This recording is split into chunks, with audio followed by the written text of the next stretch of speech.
종교적인 신념 체계를 신앙 또는 믿음이라고 말합니다. 그래서 믿음은 삶의 태도를 결정하는 기초가 되고, 그 믿음이라는 기초는 다시 우리 삶의 전 영역으로 퍼져나갑니다. 사람들이 종종 믿음을 문제가 생겼을 때나 어려움을 피하고 고통에서 보호받을 수 있는 도구로 생각할 때가 많습니다. 그것도 틀리지는 않지만 정작 믿음이 제대로 작동하는 때는 우리가 삶을 살아가면서 만나게 되고 삶 안에서 발생한 일들을 우리가 어떻게 받아들이고 그에 대해서 어떤 태도를 취할지 선택해야 할 때입니다. 제가 한때 30대, 40대의 젊은 기혼 가정들로 구성된 교구를 담당할 때의 일이었습니다.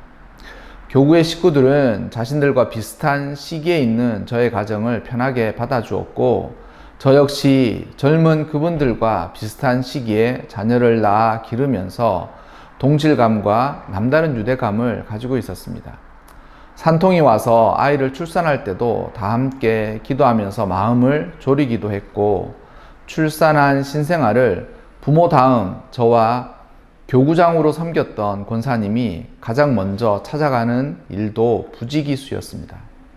보통 부부들이 그 즈음에 맞닥뜨리는 고민들, 출산, 양육, 직장이직, 그리고 주택 마련의 문제 등등 예외 없이 모든 사람들이 고민하는 문제들이 다가올 때가 많이 있었고, 그때마다 다가오는 문제들을 어떻게 바른 믿음의 선택을 해야 할지 고민하면서 기도하는 일들도 많았습니다.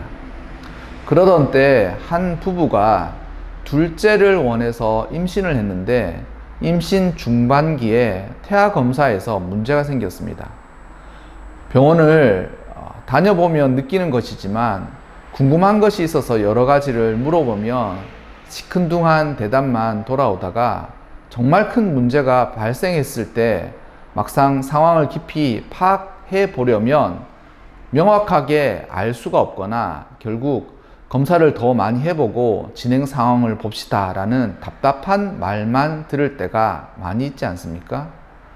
그런 일을 만나면 선뜻 어떻게 해야 될지 혼란스럽고 판단과 결정을 내리기가 쉽지 않은 게 사실입니다. 임신 중반기에 태아 검사에서 태중에 있는 아이의 신장에 문제가 생긴 것이 밝혀졌고, 그러면서 그때부터 신장의 문제에 관해서 정밀 검사를 했지만 알 수 있는 것은 많지 않고, 병원에서도 최악의 상황까지를 알려주면서 파악할 수 있는 것에 한계가 있지만 지속적인 검사를 계속하면서 추적 관찰을 해보자 라고 했습니다.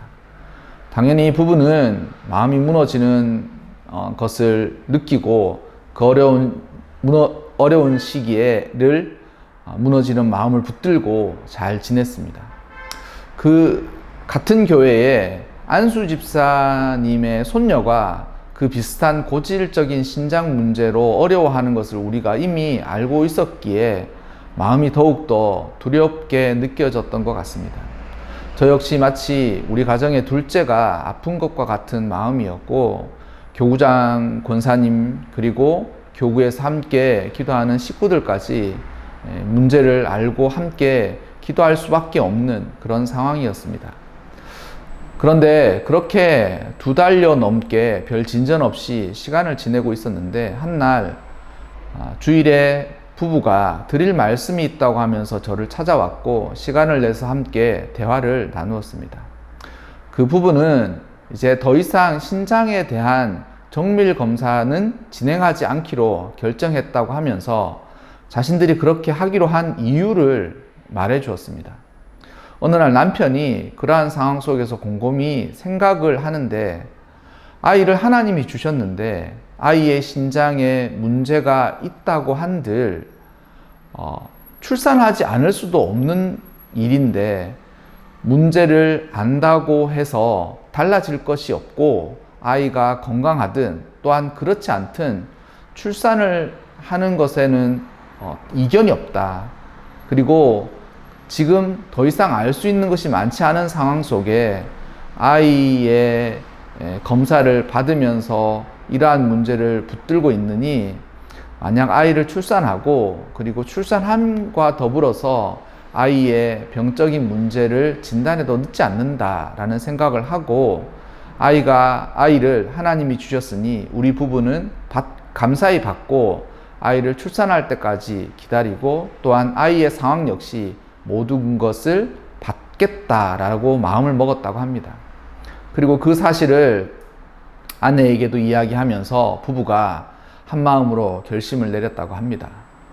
아내 역시 남편의 말을 들으면서 남편의 결심이 믿음 안에서 바르다라는 생각을 해서 그 사실을 병원에도 알리고 그리고 그렇게 아이 출산할 때까지 더 이상의 정밀 검사를 하지 않은 채 아이를 출산할 때까지 이어졌습니다. 저는 그 부부의 말을 듣고 믿음은 삶의 태도를 결정하고 우리가 어떻게 살아가야 할 것인가에 대한 삶의 태도는 믿음으로부터 출발한다는 사실을 다시금 생각하게 되었습니다. 우리가 살아가는 모든 삶 가운데서 결국 믿음의 뿌리에서 삶의 태도와 그리고 삶의 결정들이 주어지는 것이죠. 그리고 그 두 부부는 믿음 안에서 합당한 결정을 했던 것 같습니다.